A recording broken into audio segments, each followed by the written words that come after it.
Welcome to the Books Between Friends podcast. 3 lifelong friends, one shared obsession. Books. From epic fantasy to page-turning thrillers. We dive into the stories we love And the ones we just can't stop talking about. So take a seat, Grab a drink, and get cozy. Hey, book friends, welcome back. So what have you guys been up to? How was your weekend? For me, I'm a little obsessed with a book that I read this weekend, and I cannot get it out of my head.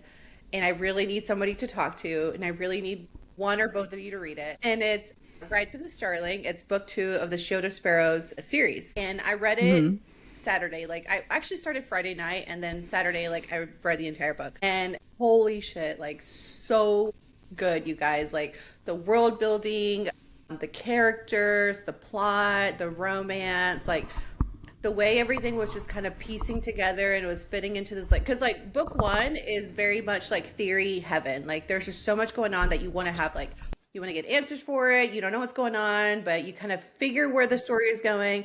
And then book 2 gives you all the answers, but like in different pieces. It's like you get a little piece here and here and here and then that way. And it was just so good. And then the way it ends, like, do you remember how devastated we were when Iron Flame ended with Xaden turning Benin? Okay. Yeah. Yes. How devastating this book was. That's how this one Oh, ended. really? Yes. And I am so upset that I need to talk to somebody about how upset I am, because I need them to understand how upset I am. Yeah. Okay. That was my weekend, you guys. Interesting. Okay. What about you?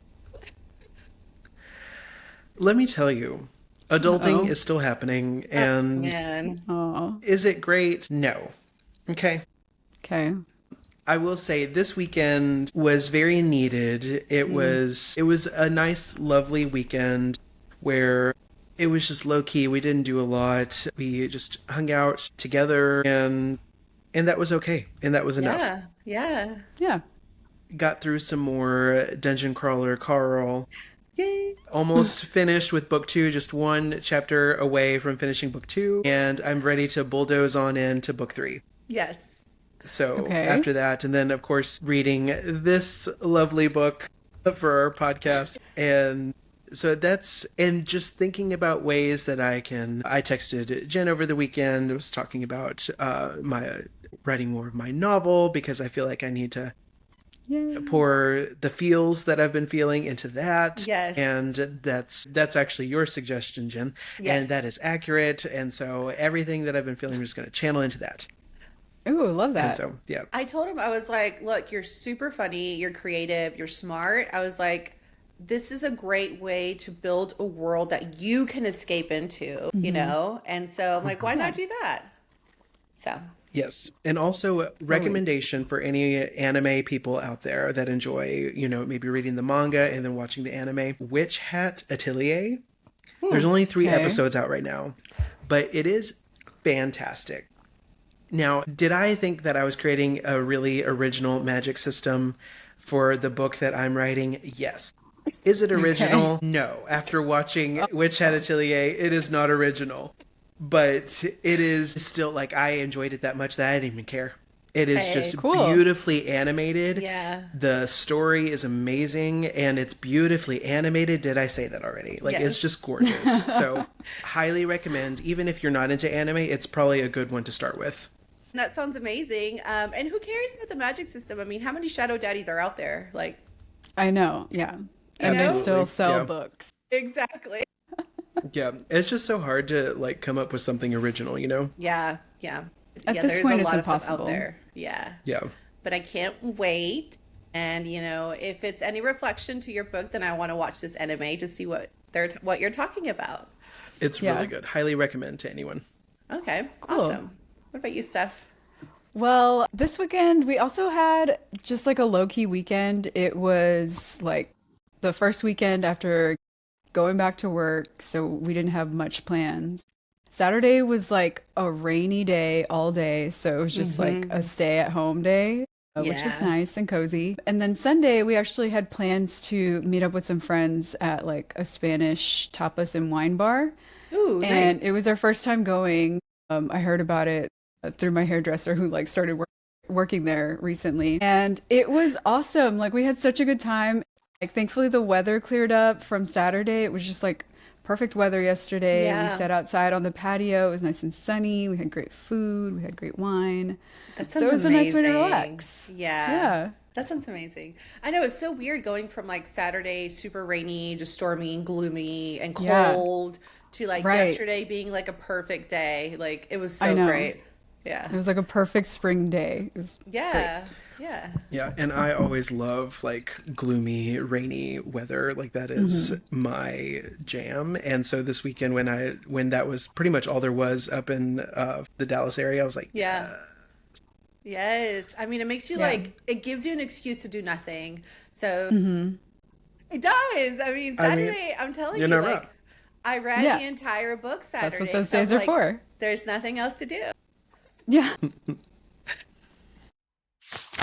All right, book friends. So, welcome back to our deep dive where we are currently reading On Wings of Blood by Briar Boleyn. This is episode 3 of our 4-part series. But before we get started, I'm going to pass it over to Steph for a quick PSA. That's right, you guys. So, quick spoiler warning before we begin. If you're listening to this episode, we're assuming that you've read all the way through chapter 45 of On Wings of Blood by Briar Boleyn. So, please make sure you read through chapter 45 before you listen because there are going to be spoilers throughout this discussion. And just a quick call out if you are enjoying our book chats and loving being part of this discussion with us, please help us out and write us a review on Apple Podcasts. It Please. really helps our little podcast grow, it helps other book lovers find our podcast, and we'd love to shout you out on an episode. Yes.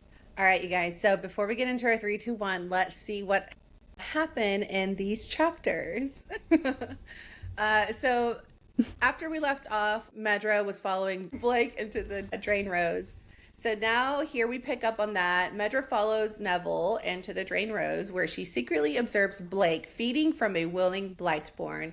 She is discovered by another high blood who attempts to take her, but Blake intervenes, killing the man and bringing Medra back to the academy. On the return, tension escalates between them, leading to a confrontation and a brief steamy kiss. Back at Bloodwing, Medra processes the encounter with Florence while also navigating some growing and social pressures, including the upcoming consort games. Meanwhile, Blake faces consequences from his uncle Victor, who expresses concern over Medra's potential significance and emphasizes the need to control her. And then, of course, Medra just continues her training and studies in these chapters. As winter approaches, academy life continues with exams, social events, in preparations for the Frostfire Festival. Medra receives an invitation from Cage Tanaka to attend the ball with him, which she accepts. At the festival, tensions rise between Blake and Cage, especially as Medra publicly aligns with House Savari for the evening. Blake reacts with visible jealousy, eventually asking Medra to dance during a traditional Archon consort ritual dance. Their interaction remains conflicted, with Blake asserting control and Medra rejecting him once again. Afterward, Medra follows Blake again through some hidden tunnels, leading her to secretly witness the Adoration Rite, which is a ritual involving a Blightborn woman and a high blood.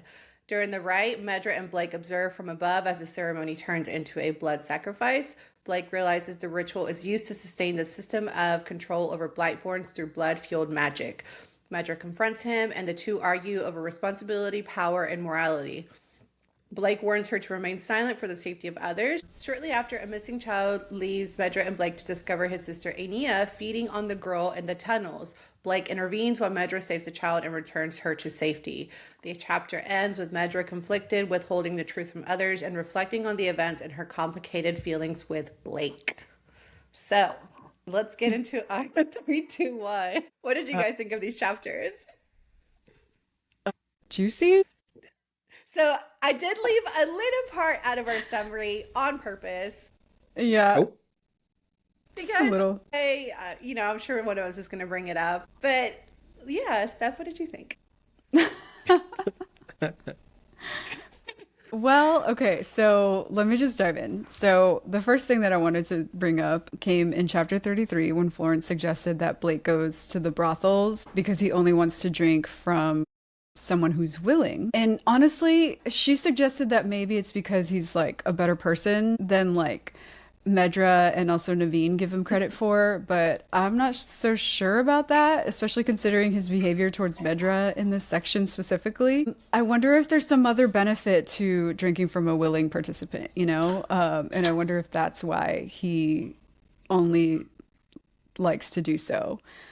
And he also, I noticed, keeps insisting that he would only drink from her once they have like a strong enough bond and she's willing. So I don't know if it's necessarily, you know, him and his good nature. What do you guys think? What do you think, Ethan? Listen, And then I'll chime in. I have a lot to say about Blake in this section. So I'm going to save some of it. But Blake confused the hell out of me in this section. I don't know. Like I could see where I was going to be like for Blake in the last section, but this section completely threw me off. And Same I was here. like, Yeah. you're gross. Like, Yeah. boo, Blake. And yeah, I just don't know. I don't know. I need to see how this book finishes before I'm going to be able to get a read, because at this point I'm kind of question marking him like I did with Gale at the end of the first book of Hunger Games. You know, Okay. like, Yeah. I don't know if I can trust you. Yeah. And okay, what do y'all think about this? Because I'm probably going to talk about it again, but this book reads, the characters themselves read like young adult. And with the exception of how they think about each other, okay? Sorry. And sometimes That is how they the- act toward each other. Right. And that is the only part of this book that is adult. So it makes me feel a little weird sometimes, considering that I'm reading them and it sounds, the way they speak to each other and the way they use slang, that they use our slang, right? And it feels weird to me. Like, I don't want to read about like your sexual feelings towards her or towards him. Yeah. When I think that you're 17. Right. That I'm getting the same conflict in my head. Okay. So I'm going to address what Stephanie said, and then I'll address what you said, because I have a thought for both. Okay. So, Stephanie, for yours, like Medra brought up specifically the difference between using a blood cell and a thrall, right? So, like the thralls, they're under that spell. Thrall so, like weave. that's against, like that's against that's they're not willing, basically, right? And so I think that's what Florence meant with, like, you know, they're willing. That's what their job is, to give the blood. So, like, to me, it did make him sound like a good person. And then as far as like the bond and like Medra needing to be willing, I believe Cage kind of explained a little bit about that. Yeah, that she can remember? basically reject the bond if she wants to, and then they wouldn't really have, like, I guess. It just wouldn't be as strong. The bond between them wouldn't be as strong if she wasn't as willing, right? Okay, so that was my thought. I took it as he was being a good guy because he's going to somebody who that's their job, instead of using somebody who's under thrall weave, right? And then Ethan, I actually thought that it was a little cringe reading about this too, because if you think about it, Medra has not been alive for that long. That too. Yeah, we don't really know how old she is. And she talks about how she's had experiences with stable boys and stuff going down on her. And I'm like, but weren't you like a child? Weren't you like a couple months like technically old going through that? Yeah. So Same thing. to me, like, the whole thing doesn't read YA, but there are moments where I'm like, that's a little cringe because we don't know where the age is right there. Yeah. I just feel like emotionally these characters read a little less mature than some of the material and like situations that they're going through. Yeah, 100% agree with that. So, yeah. Okay, so my next point is I noticed that Medra is having the same dream over and over. And, you know, because dreams ended up to be like a really important like plot point for Fourth Wing, I immediately started looking into this. So in this dream, she's fighting against Blake. They're like sparring, it seems like. And at the end of the dream, the whole school starts like crumbling down around them. And then Blake says that it's the dragons coming. And then in this dream that we're experiencing in chapter 36, she wakes up to rumbling in real life because there's actually like an earthquake going on the island that the academy is on. And Florence just tells them like, it's okay, like this is common actually, it's nothing to worry about. But just because I don't want to dismiss this dream, I wonder if like this might actually be the beginnings of like dragons coming back to this world. Who knows? I was thinking the same. So thanks, Jen, for always pointing out that dreams mean something. You're welcome. Yeah. This is our learned lesson from the Fourth Wing saga. Yeah. But yeah, no, I was thinking along the same lines here. And also, just a quick shout out to Florence. Kudos to her for keeping cool, calm, and collected during this whole thing. I love Florence so much.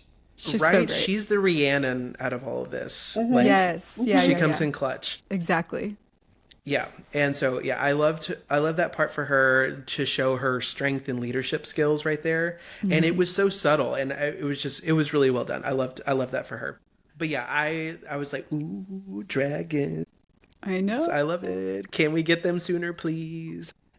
Yeah. And here's the deal. If and when they do show up, I need them to be nice dragons. What is your expectations for this? Like, you guys are obviously getting now more of the story. You're seeing these dreams. Like, what do you think is going to happen next? I mean, I hope the dragons actually come. Like, Yeah. I'm ready to see dragons. Yeah. But dragons come out different in different fantasy novels. Like, Right. You mean Yeah, that's what I'm specifically saying. expectations for the dragons? yeah, I guess that's what I meant. Yes. Okay. I mean, I hope that they're like actual characters. So like when I like to read about dragons, I like it more when the dragons are actual characters in the story and have like their own personalities. And that doesn't necessarily mean that I need to hear dialogue between them and the other characters. Like you can still express a personality without dialogue, you know? Yeah. Like Toothless, you know. Yeah, or I'm thinking about the wyverns in Throne of Glass. They all had a distinct personality, Abraxos specifically. Yeah. So, like I'm just hoping that it's not just a plot point, like dragons are back and now we're going to ride them. I hope that there's like more character development with like specifically with the dragons. Gotcha. Okay. I was just wondering. I need them to be companion-like, you know. Yeah. Yes. Like Fourth Wing. Exactly. Yeah. Right. Like I want, and if she's being described as a dragon rider already, I feel like that's probably what we're going to get if dragons do come on the scene. So hopefully that's true. What I would really love, if there's 4 of them, it automatically makes me think of Harry Potter, right? Like 4 different houses. 4 houses. Yeah. And so is one of them like a Salazar Slytherin character where they wanted to rule over all, and the other 3 were kind of like and the other 3 were trying to keep the other one in check, you know? They're talking about, I mean, these all do belong to the 4 houses, or they did at one point. Like, who do you think would be that house? I'm just curious to see what you think. Like, who do you think is the Slytherin house out of the 4 houses that we're seeing in Bloodwing Academy? I feel like we haven't really seen or like get enough of like learned their characteristics. Enough about all the houses besides Dracarys and Avari. Maybe a little bit of Ari. Yeah. I'm just curious. So I don't know. I don't know. They're all kind of painted in a bad light right now. Like, because they all have an empirical sense about them where they rule over all. Yeah. So they're all kind of Salazar Slytherin in that regard right now. Yeah. Like, kind of, because all we have to go off of is the vampires and the high bloods. True. Yeah. Yeah. Okay. All right, cool. All right. And then my third point is in chapter 36, when Florence is telling Medra the story about the Blood Maiden, she also tells her that Blake's mom apparently went to the Blood Maiden's sanctum when her husband died. But I thought it was interesting the way she specifically said it. So she said, when her husband died, she left her family. As far as anyone knows, that's where she is. to the Blood Maiden's sanctum. So again, there seems to be some suspicion around what happened to Blake's mom, similar to what happened to his dad. And again, I brought this up last time. My theory was that, you know, like through some nefarious means, got rid of Blake's dad, and now I'm also thinking he may have done something, or like, is she actually at the sanctum? You know, like, we don't know. And then also earlier, before this section, there was a part where Blake actually challenged Victor about her being there. So maybe he doesn't even believe she's there, because I guess he personally hasn't heard from her. Yeah.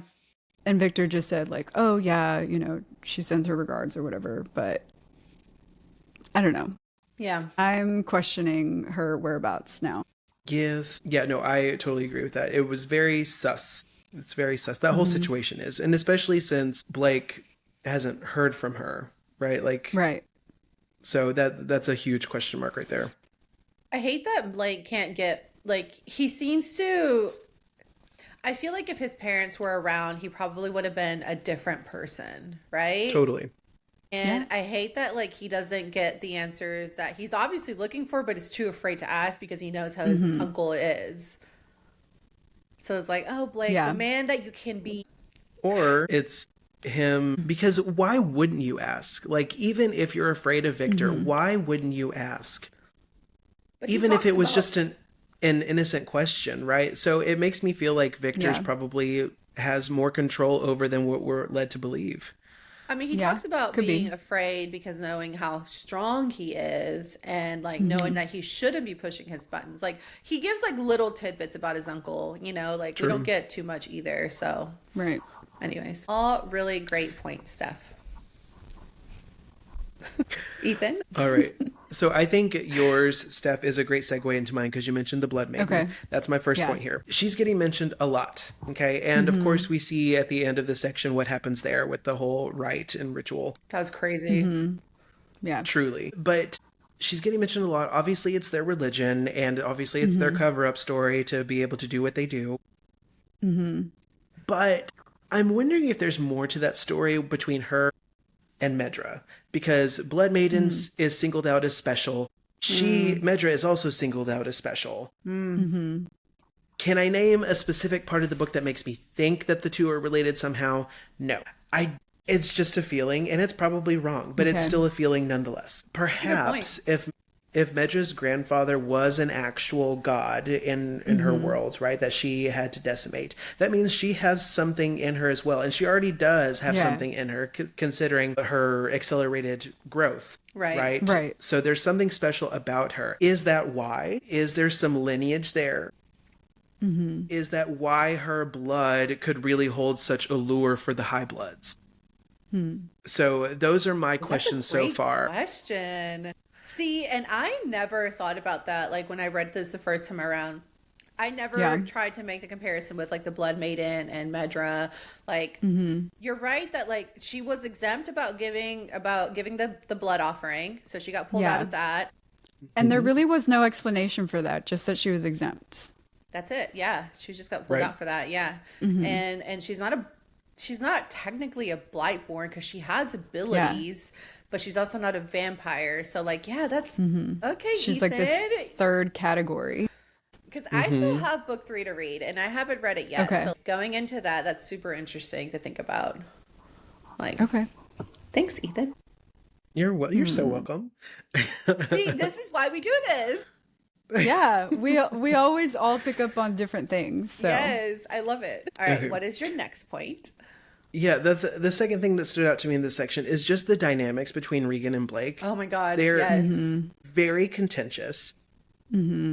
Blake was not winning in this section for me, as I've already stated. And Agree. At times, I even felt badly for Regan. That's how bad Blake messes up in my mind. I could see, because he was mentioning during the party that he was like, ugh, I didn't even invite her. Like, what is she doing here? It's pissing me off that she invited herself as the one that I invited when I did no such Yeah. thing. I can't stand her. Oh my gosh, the love of my life is over there with some other dude. I'm fawning over her. Oh, Oh my I just God. saw Regan's face fall, like crestfallen. I was like, ugh, He's she's just your such a actual toxic consort guy in here. this section. Okay, Yeah. but I cannot stand Regan. Like, she earns Nor can I. no sympathy from me. Like, I'm sorry, but you're a thirsty ass bitch too. Like, sorry, I know we're trying not to Well, cuss, yes. but I And don't she's like power her. hungry, Yes. right? Yeah. We yeah. know that. But still, like, it's just the humanity of it all a little bit. Yeah. Like, there's got to be something there, I even though guess. we're both villainous. We act villainous towards each other. Yeah. I don't know. I'm probably the minority. No, I agree with you. Like at like a certain level, you gotta be polite, even if someone is like a Regan. You know, like It's Yes. just decorum, you know. yeah. Like you I have think this it makes girl- you look worse if you sink to their level. So Right. I mean, yes. Okay, that last statement, absolutely. But you have this girl who is constantly like nagging at you, and like she cannot take Yeah. a hint when he's already told her he's not interested, you know? no one's Like, making excuses for Regan here. Like No, we true, agree true, Yeah, true. no. what we Yeah, feel no, about true. Regan. Yes, very We're true. just saying, He was a little too harsh. yeah. Yes.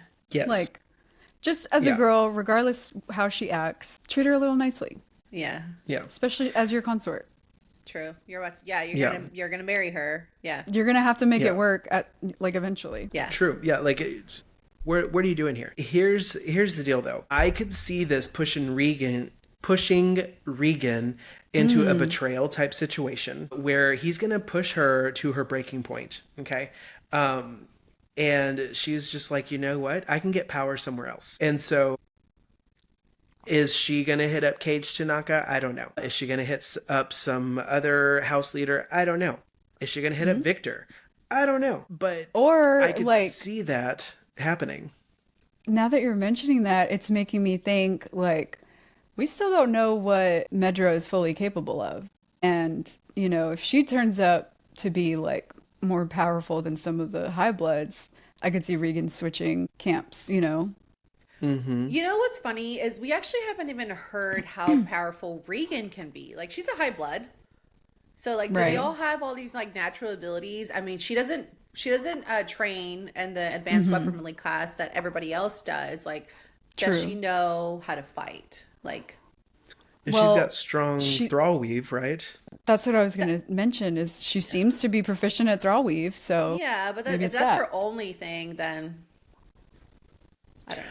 I'm just curious. Like, now that we're thinking about power Yeah. dynamics or whatever, like, we really haven't seen Regan a lot in that perspective where we don't know what she could bring to the table.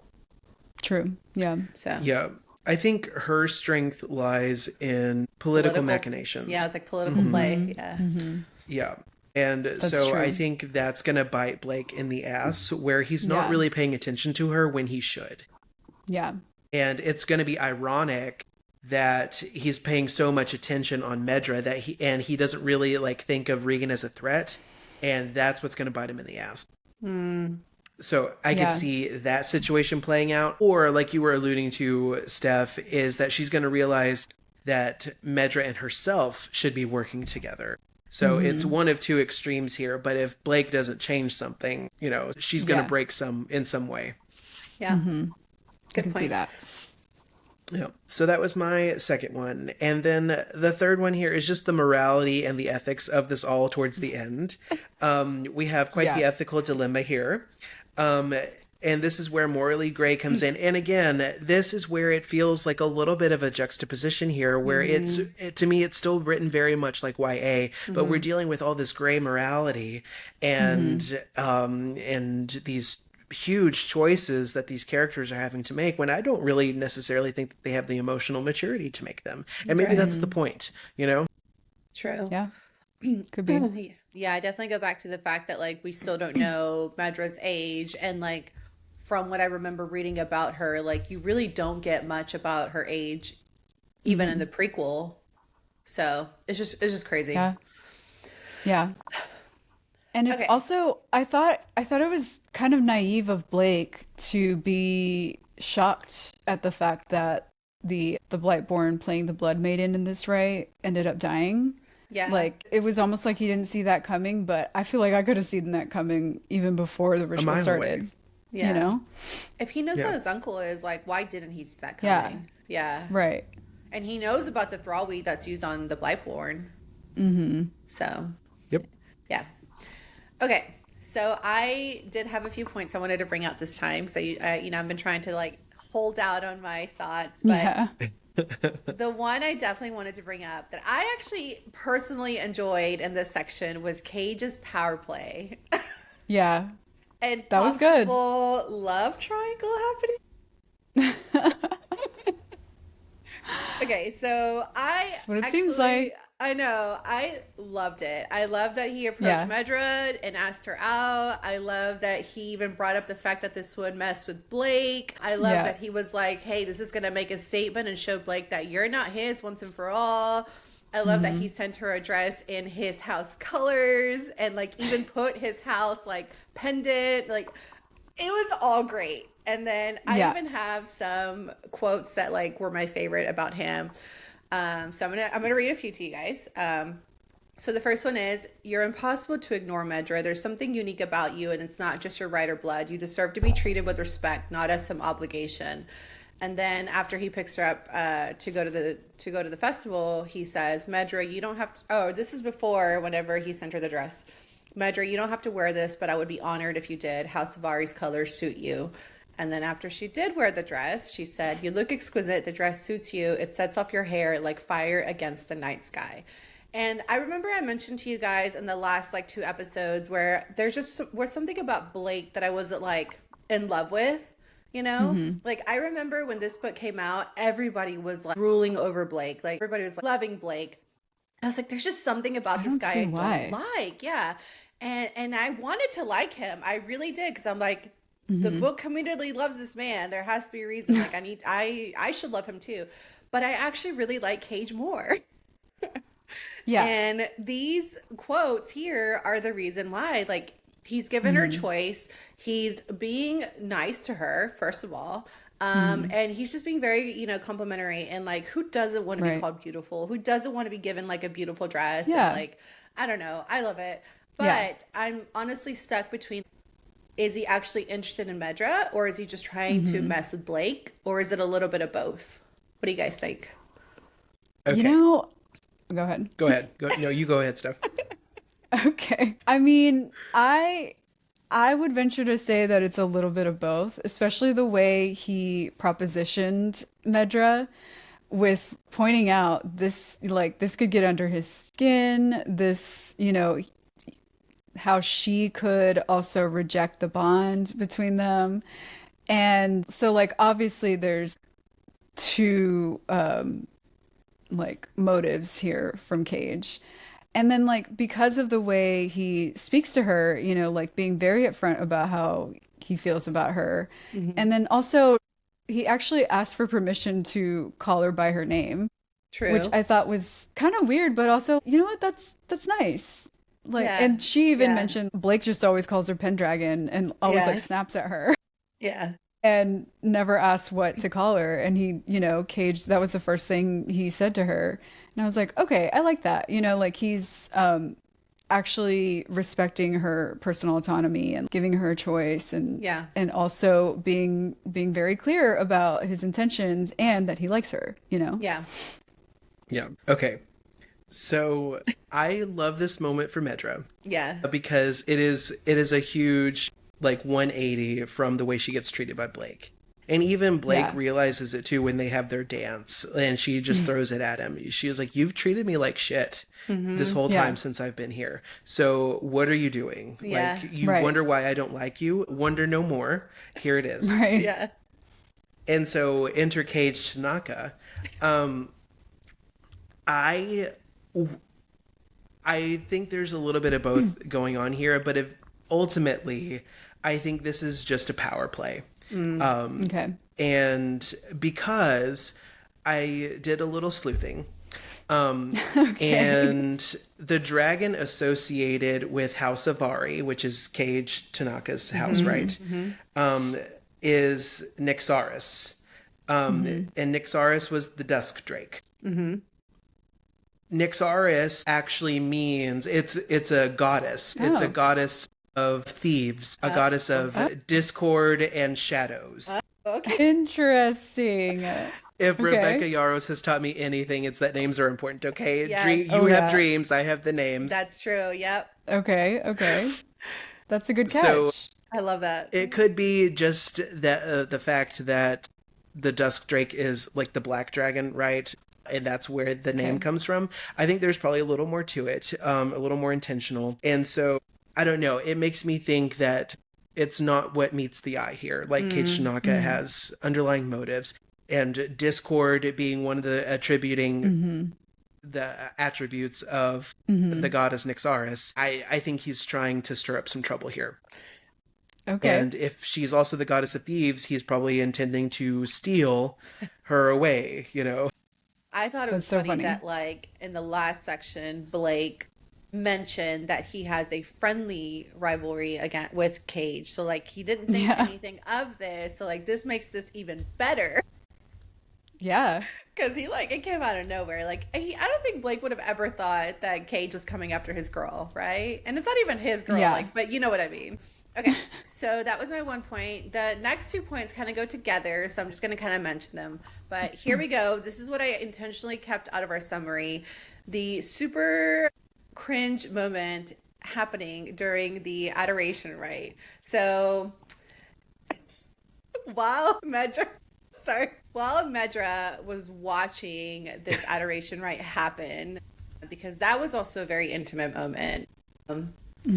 So before the Blood Maiden died, the Blightborn playing the Blood Maiden, they were having a very intimate moment where, like, the Blightborn woman gave herself over to the High Blood man very willingly, and he fed from her while they were, having intimate moments together.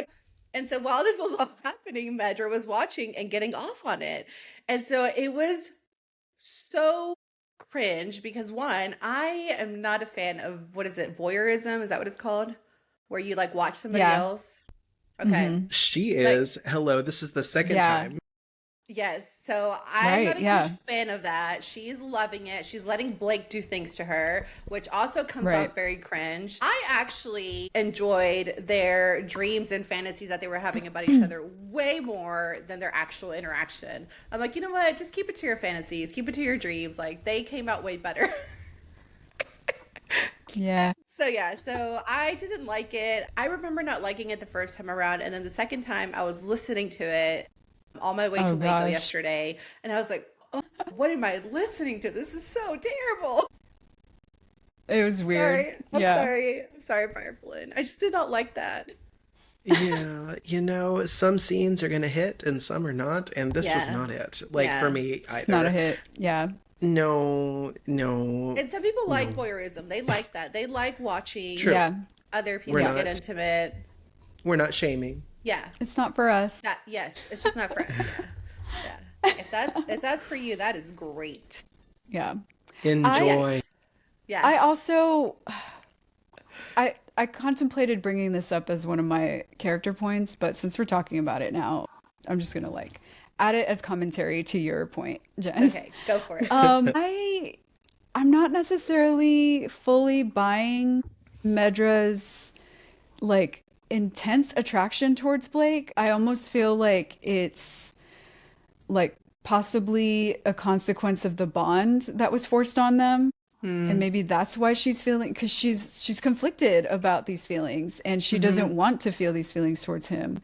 And so and there's a moment, not in this section, but in our last section, where she asked Florence about the mark on her wrist that she got when her and Blake were bonded.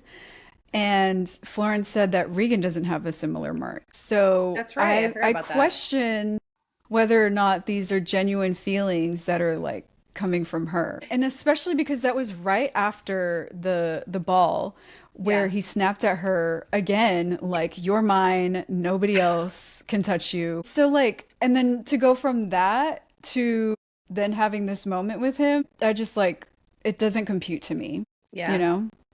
I remember thinking I just wasn't shipping this couple like Okay. after I read this book. Like I love Yeah. Medra. Medra, that's it, you know? And even then, Yeah. like she still does things that kind of get on my nerves, but I still really Yeah. like her as an FMC. I just was Okay. not feeling Blake through this book. And people I'm telling you were loving him. And I was like, I want to love him, you guys, but I do not. Yeah. So, would that imply that maybe Blake's feelings of possession are also not Could be. his? Because he has the Yeah. same mark, right? Yeah, he does. Right. So maybe it's affecting him in a similar way. So, it's interesting. Why do that whole ritual to those two and not to him and Regan? Is it Yeah. because she's Blightborn? Quote unquote Blightborn? Maybe. I don't know. Or And maybe her- because she's a writer and he wanted to just solidify that bond, whereas with Regan he doesn't care as much, you know, Or because maybe he she's knew. nothing special. Yeah. Or maybe he knew that Medra was a flight risk and he needed something to keep her tethered. Because Reagan is definitely not a flight risk. Like Possibly. she wants to be. Yeah, she wants it. Yeah. Yeah. Yeah. So that's interesting. I didn't think about that either.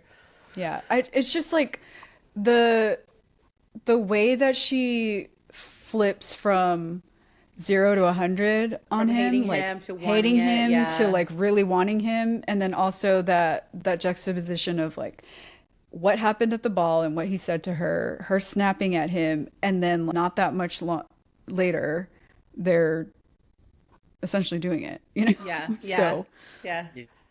it just didn't seem right It's to a me. good call out. Yeah.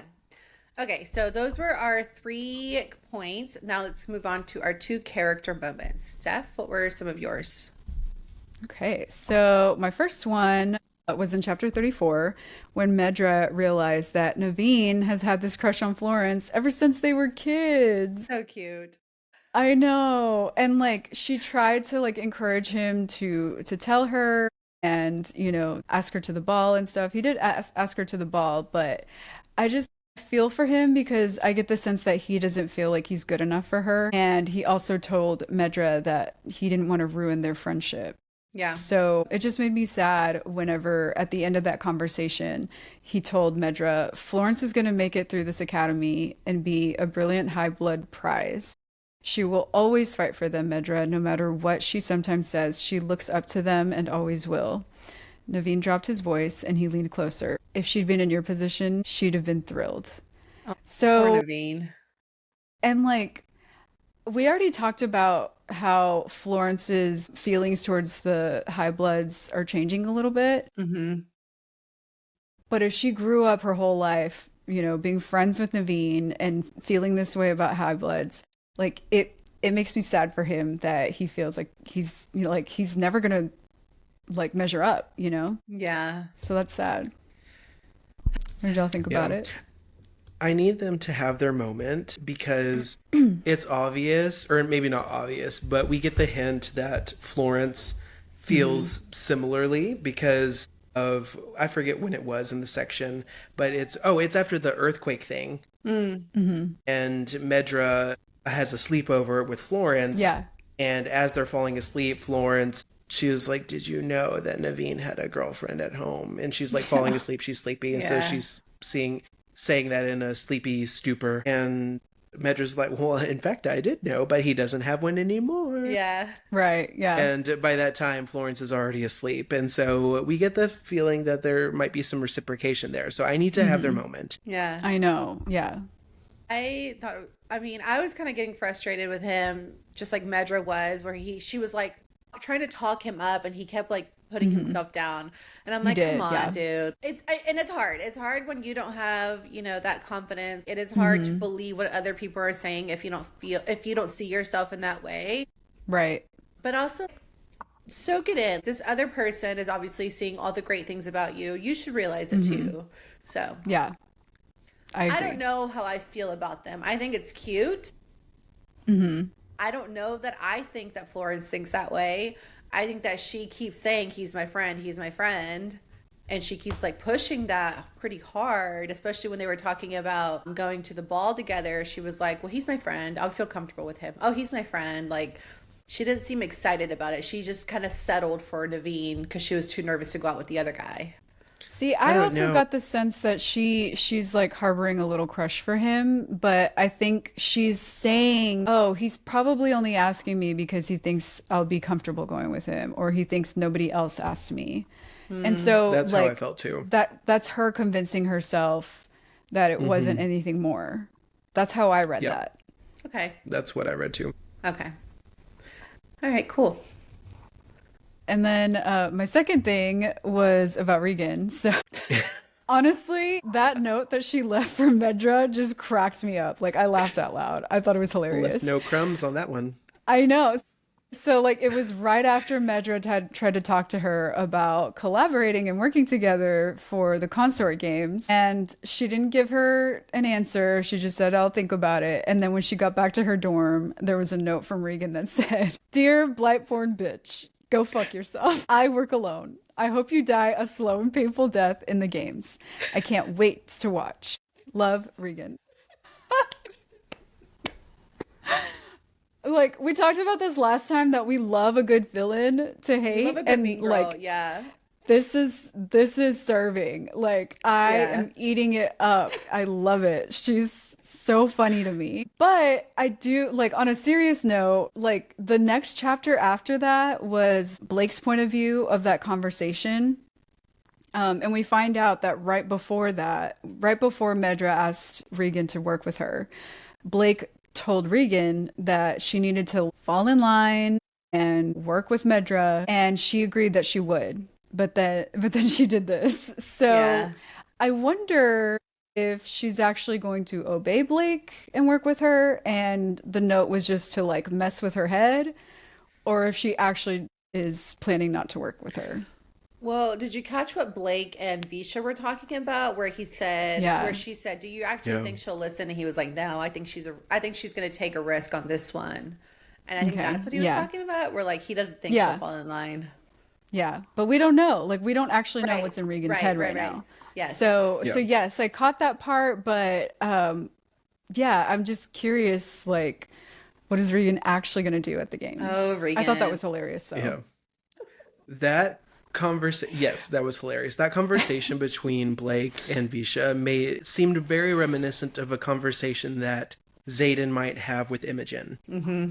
Okay. Just Yeah. like on the sidelines over here, like, hey, let's really talk, like Yeah. you and I get each other.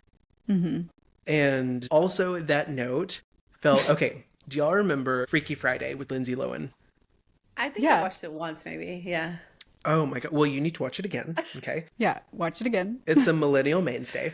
I'm not a huge Lindsay Lohan fan, so Okay. sorry. We cut can't your be tongue out. friends. Our friendship just ended. Boo. What do you mean? That's a thumbs down. She's I like a don't hate millennial her. queen. I don't hate her. I just like I'm shocked. she's Oh my there. god. Oh my She's gosh. Lindsay Lohan. It's Okay. Oh my Well- gosh. How do you anyway, we'll talk about I'm this later. shocked. To address But- this with the community, we do not condone Jen's hate for Lindsay Lohan. So before we were rudely interrupted with Jen's opinion, Sorry. Crazy. this note felt very much like, because the conversation Medra was having, she was like giving it her best try. She was trying to be super nice. It was giving Lindsay Lohan and Freaky Friday talking to Stacey Hinkhouse when she was like, don't you remember the nights that we were just friends and we would stay up all night talking? Don't you? I know I do. And then they go take the test that they're about to take, and Stacey like frames her cheating on her test. She's like, "Ugh, she's cheating off my test." And because So up until good. that point, she was acting all nice to her as well, Yeah. like trying to reciprocate the feeling, and Yeah. then just to trap her in the moment where she turned on her. And Yeah. that's what this note gave to me. She was like, oh, you thought I was being nice. No, Right. go For fuck me- yourself, please. It was like, to bring up another Lindsay Lohan iconic moment, it was reminiscent to me of that scene in Mean Girls where she's like, oh my God, I love that skirt. Where did you get Yeah. it? Where did you get it? And then she turns around. That's the ugliest fucking skirt I've ever seen.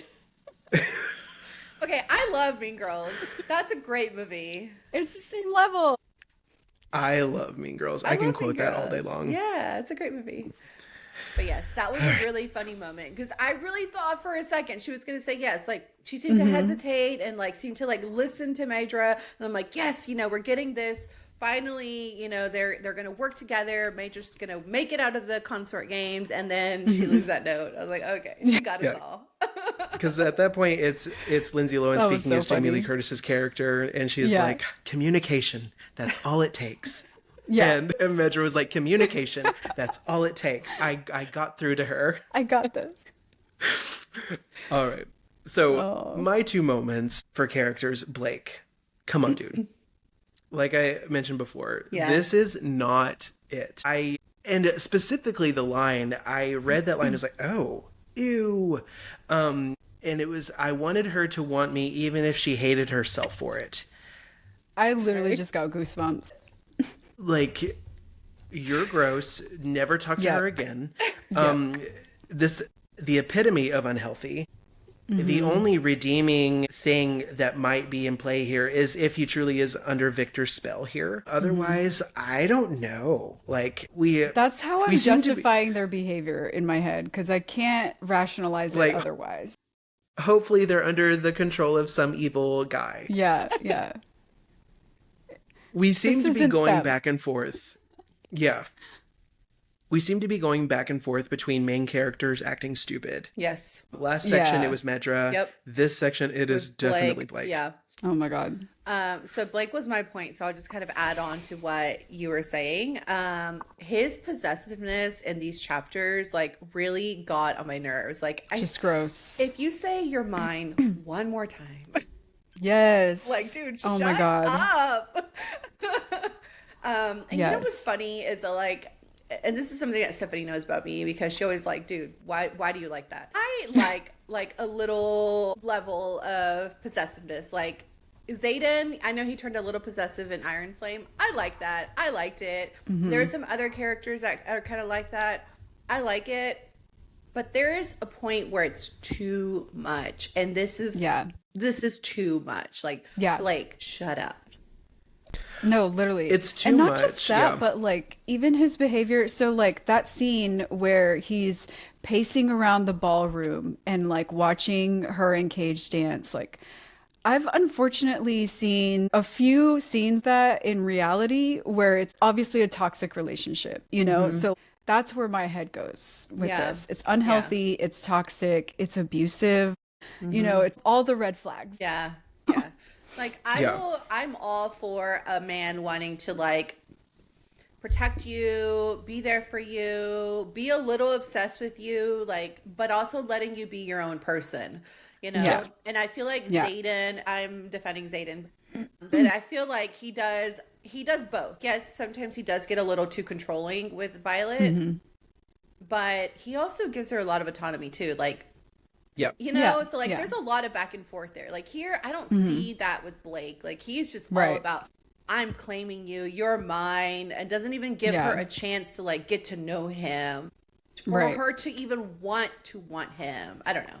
Right, Exactly. yeah. Yeah. No, that's what I was going to say too. I was like, it becomes the possessiveness. Like I'm also fine with a little bit of possessiveness because it instigates a little bit of jealousy at times. I like it. And Sure, that's, yeah. that's kind of nice, like your significant other feels a little jealous of whoever might be showing you affection. That's it. I don't know. I don't think that's unhealthy. Yeah. When it becomes incredibly unhealthy is when, to what you said, when you take the other person's autonomy and agency away. Like that's when it's too much. And that's what's happening here. Yeah. And it's very uncomfortable to read at times. Yes. Yeah. Especially because they're not a thing. She never has hinted Right. that she likes him. Yeah. Exactly. Give her And space. he keeps damn. talking about how attracted he is towards her. He's never expressed that to her. Yeah. And I'm like, towards the maybe end, he start finally there. did. Yeah. He finally yeah. told her how much Like, he wanted her and how much he's been Yeah, but this thinking book's about almost her. over. Yeah. Right. Yeah. Yeah. I'm like, if you really want to like grow this bond between y'all, try another tactic. Yeah. Yeah. All right, Ethan, Yeah. what's your last point? Sorry, I didn't mean to like take over. No, there. no, no. Yeah. I think that was good conversation. It was. Yeah. Here's the deal. Cage Tanaka moment was cute, but Medra is my second point. Okay. Knowing, because she knew, knowing that Cage was more than likely inviting her as a chess move in a great political game, even Sure, if those weren't his intentions, she believed that they were, and she still chose to go with Cage to prove a point to Blake. Damn. Yeah. That's cold, but Yeah. I respect it and side-eye it at the same time. Yeah. Like, You know what? I've what did y'all said think? it before. I will say it again. I support women's rights. Yeah. And I especially support women's wrongs. This is one of those. Reagan's note is another one of those.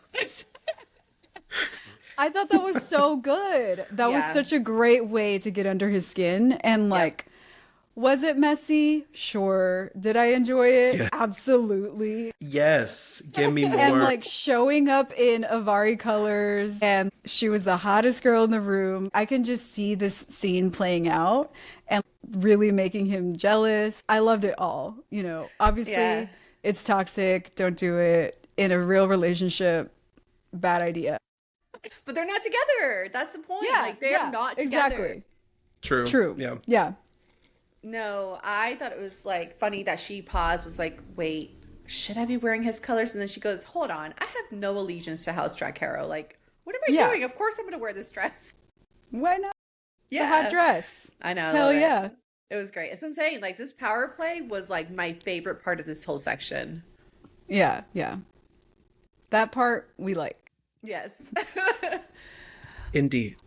All right. So we talked about our 3. We talked about our 2. Now let's get to our 1 theory and or prediction. So Steph, what is yours? Okay. So I already mentioned Blake's mom and a little bit of a theory there. Okay. And I'm going to take it a step further with my theory this time around. I think, okay, I already said I think she might be dead, but I also want to add that as we were talking about Blake's sister and how she was the one that targeted the little girl that went missing after the ball. And now I'm thinking, I'm kind of connecting this to the killings that are happening in the city. And I wonder if, again, I think like the person at the top or like the ringleader here is Victor, and he might possibly be using thrall weave on her because maybe she's young, she's not strong enough to like fight back thrall weave. Because Rodriguez has mentioned to Medra that thrall weave can also be used on other high bloods. So I'm wondering if Victor is using I already forgot her name. What's his little sister's name? Ania? Ania. Yeah. I wonder if he's using Ania to like do these killings in the city. Interesting. So that's my theory. Okay. I just had a thought Okay. while you were talking. What's the Okay. thought? Ania, Blake's sister. Also, we can Ania? assume whoever. Okay. Ania. Sorry. Ania, Whatever. Anaya, I don't know. whatever. The sister. The sister. Yeah. Blake's sister, we can, she obviously, her mother is Blake's mother, right? Yeah. Yeah. Something's not quite right with Ania.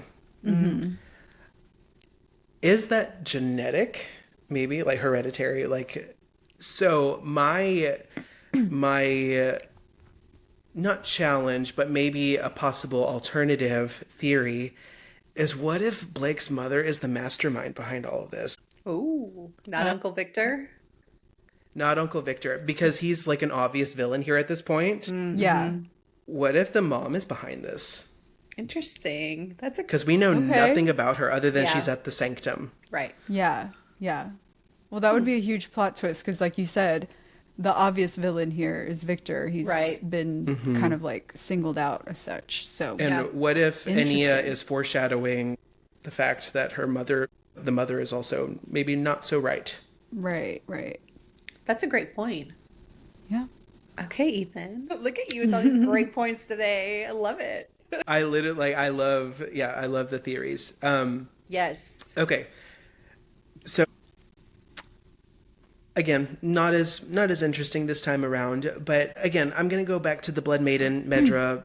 Something's special about Medra's blood here. I'm thinking that there's probably going to be some sort of scuffle at the end of this book, and Blake's going to get injured somehow, and he's going to be in a position where he needs to drink from Medra. And that's how we learn just how special Medra's blood will be. The hints at her blood are just like, they're coming up a lot to me. I don't know if it's hitting the same for y'all. But I could see that maybe where it's leading. That's just a random prediction I might have. They seem to be theory. really pressed about avoiding her bleeding. Like, you know, that scene when she got beat up by Visha and Blake had to escort her to the healers because they were afraid of other high bloods like jumping at her blood. And so obviously there's something there. And then also like in the sanctum when they were supposed to give the offering, she was prevented from it and they won't say why. We still don't know. So curious. There's got to be something there. All right, book friends. So that was the end of our third deep dive discussion of On Wings of Blood by Briar Boleyn. And let's keep the discussion going. We are Books Between Friends Pod on all platforms. We want to hear from you guys. What did you guys think of this section? What are your theories? Did you catch something that we're missing? Please let us know. And thank you so much for interacting with us. This is our favorite part of doing this whole podcast. So please. We want to know if you are Team Blake or Team Cage. Yes, please let us know. Yes. All right. And we've officially reached the final stretch. Yay. Chapters 46 through 60, and everything starts coming to a head. The tension that's been building, it does not let up.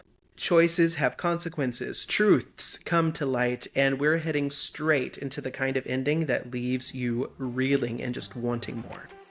That's a wrap for Books Between Friends today. Thanks for listening, and we'll catch you in the next chapter.